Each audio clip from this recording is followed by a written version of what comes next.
Bonjour à tous et bienvenue dans cette nouvelle vidéo où aujourd'hui nous allons voir comment fonctionnent les fonctions async, donc asynchrones, avec des promesses, donc les promises aussi, et également le await qui va avec les fonctions async, et le try-catch et éventuellement le zen, je vais montrer rapidement.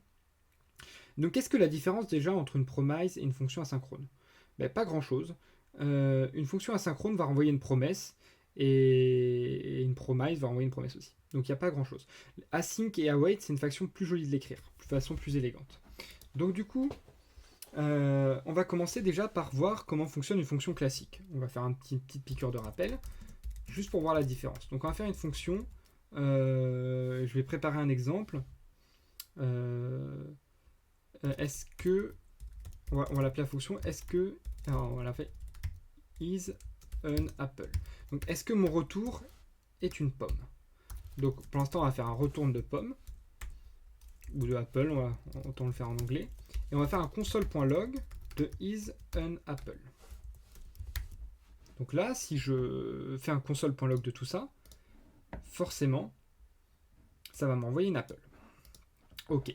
Maintenant, si je la transforme en fonction asynchrone, donc je rajoute un async devant. Donc là, il va me renvoyer une promesse, vous allez voir. Voilà. Il me renvoie une promise de Apple. Donc une fonction asynchrone renvoie toujours une promesse de réponse. C'est-à-dire qu'il va attendre en gros le résultat pour envoyer une promesse et renvoyer la réponse en suivant. Donc c'est toujours une promesse. Ce qui fait que la fonction ne sera jamais en undefined, ou c'est toujours une promesse. Mais il peut y avoir une promesse de undefined par exemple. Voilà. Maintenant, si je veux accéder à mon fruit, ça va être la petite parenthèse sur les points zen. Je peux faire un point zen. Donc pour cela, j'ai juste à faire un isAnApple.zen. Et là, je fais result est égal à crochet de console.log de result. Et donc là, théoriquement, il va me renvoyer pomme, Apple. Voilà, il me renvoie Apple. Donc ça, c'est pour accéder directement au retour de la fonction. Si par exemple, j'avais renvoyé un objet, j'avais renvoyé par exemple fruit de point Apple, hop, je fais n'importe quoi là, fruit de point fruit de point Apple. Là, il m'aurait renvoyé l'objet, tout simplement, fruit de point Apple. Et si je fais un point résulte de point fruit, là, j'aurai ma pomme. Donc ça, c'est dans le cas où c'est un objet qui vous est renvoyé. Parce que du coup, ce qu'on va faire, c'est que maintenant, on va utiliser une fonction await. Donc on va attendre le résultat de notre fonction await pour renvoyer notre promesse. Et éventuellement faire une gestion d'erreur. D'ailleurs, sur le point zen, on peut aussi faire un point catch s'il y a une erreur. Mais je préfère vous montrer le try catch, c'est beaucoup plus sympa. Donc, maintenant qu'on a fait ça, on va voir comment ça marche une fonction await. Donc, au lieu de nous renvoyer la réponse ici, pour l'instant, on va abandonner cette fonction. Hop. On va lui dire, tu vas me faire une fonction what fruit. Quel fruit va être le retour de la réponse? Donc, pour cela, je vais faire un return et on va faire un objet. Ce sera plus sympa. Ça montre vraiment des cas concrets. Fruit de point Apple. Exactement ce qu'on a fait tout à l'heure. Hop. Et là, je vais faire un await en dehors de la fonction exprès. Ça va pas marcher. Vous allez voir. Un await de what fruit. Donc là, il va me dire await is only valid is in a async function. Donc ça, c'est tout à fait normal. D'ailleurs, je vais appeler ma fonction ici, avant. Voilà, ça, c'est juste pour après. Voilà, donc il me dit qu'une fonction await est seulement valable dans une fonction async, ce qui est tout à fait normal. Parce que la fonction async va être lancée, elle va attendre l'await, en gros, hein, je vulgarise, elle va attendre l'await, et elle va renvoyer la promesse, ou pas, enfin toujours la promesse, elle va renvoyer la promesse dès qu'elle aura la réponse de l'await. Et si on a une erreur, c'est là qu'on va voir comment on fait. Donc, ce qu'on va faire maintenant, c'est qu'on va lui dire, on va appeler cette fonction ici. Donc là, on n'aura plus l'erreur, mais bon, comme j'ai plus de console.log rien, j'aurai pas de réponse. Mais il n'y aura plus d'erreur. Donc je la mets dedans, et là, j'ai plus d'erreur. Et donc si je fais un console.log de await.fruit, on va voir ce qu'il me renvoie. Et il me renvoie rien. Ce qui est normal. Parce que c'est la promesse qui va renvoyer la réponse. Donc ce qu'on va faire, c'est que là, on va lui faire un try catch. Donc on va lui dire, essaie de voir si c'est une pomme, sinon, mets-nous une erreur. Donc, on fait un try de await.fruit. et sinon on lui met une erreur. Donc là je vais mettre juste un console.log de error pour qu'on voit si on a une erreur à un moment. Et donc là forcément ça va être toujours valide. Donc là il va rien se passer du tout. Parce que c'est toujours valide. Là on n'a pas mis de condition fausse. On vient juste chercher un fruit mais on dit rien de spécial. Donc ce qu'on va faire c'est que là on va faire du destructuring. Donc on va accéder directement à notre fruit dans notre fonction.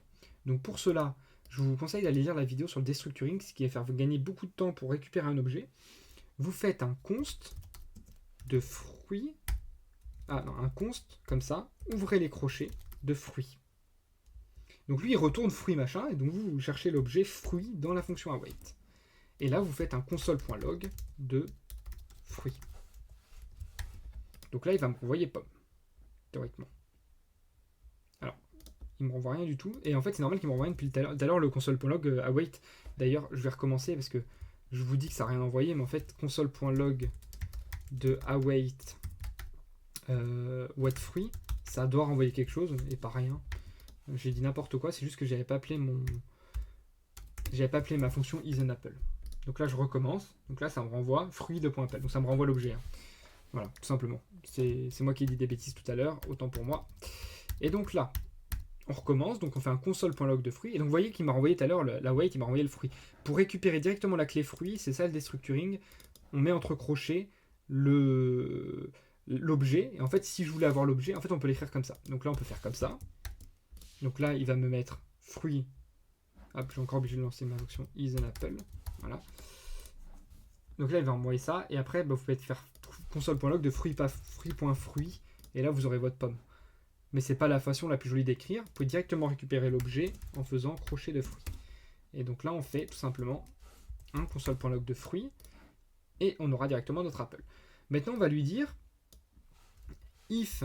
Donc là, il va attendre pour faire la suite. If fruit et donc on lui dit on attend fruit. Ça, c'est pour éviter les erreurs, surtout quand vous aurez des API.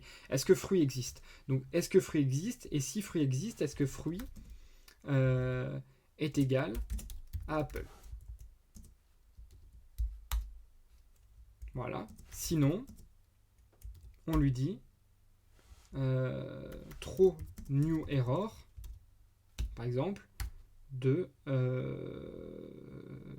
c'est is not an apple.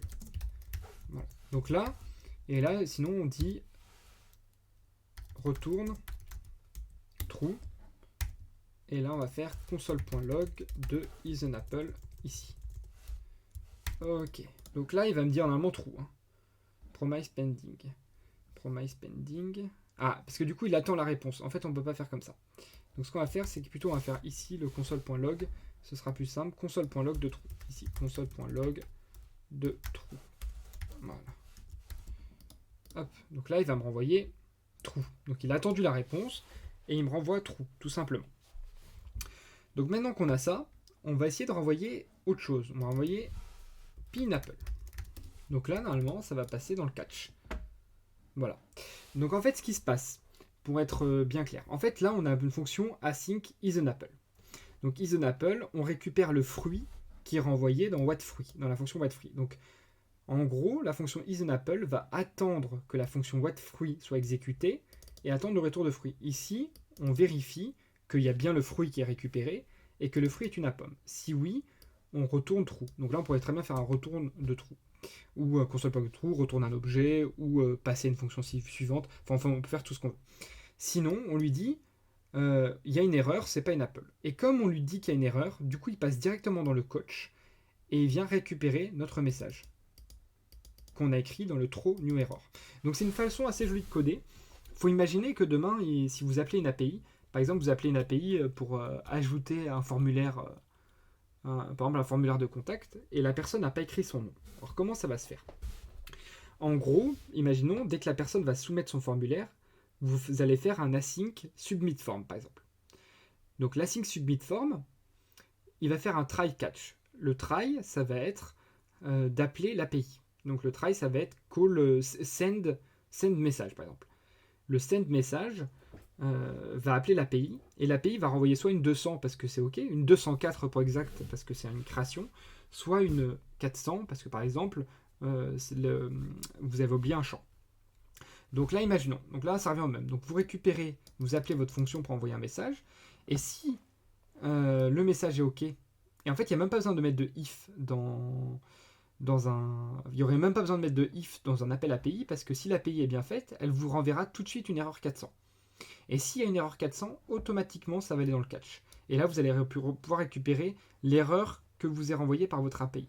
Par contre, si c'est OK, send message, là, vous pouvez faire, par exemple, mettre une pop-up pour dire un petit message, un toast, pour dire à votre utilisateur que le message a bien été envoyé. Donc, ce qui fait que ça vous permet de faire une fonction qui déjà va attendre la réponse de l'API avant de s'exécuter. Vous n'aurez aucun problème de gestion de vos API. Et en plus, vous aurez une façon très jolie d'écrire les choses. Pour la petite info, si vous posez la question, on peut mettre un try-catch dans un try-catch. Donc par exemple, si c'est un fruit, et que là je fais une deuxième fonction, je ne conseille pas d'imbriquer autant, hein. Je fais une deuxième fonction et que dedans je refais un try-catch, ça marcherait aussi. Il n'y a pas de problème, hein. Vous pouvez faire des try-catch à l'infini les uns dans les autres. Après ça devient plus trop lisible, mais je vous conseille de faire plusieurs fonctions dans ce cas-là. Donc voilà la différence entre fonctions asynchrones et les fonctions normales. Les fonctions asynchrones renvoient une promesse et vont attendre la réponse pour s'exécuter en gros, et une fonction normale renvoie la réponse directement. De plus, vous pouvez gérer les erreurs, et troisièmement, même si vous pouvez le faire aussi en fonction normale, c'est une façon beaucoup plus jolie d'écrire les choses. Donc voilà, j'espère que la vidéo vous a plu, que j'ai été clair sur le sujet, parce que c'est jamais évident à expliquer, les fonctions synchrones, await, etc. Et je vous dis à très bientôt pour une prochaine vidéo.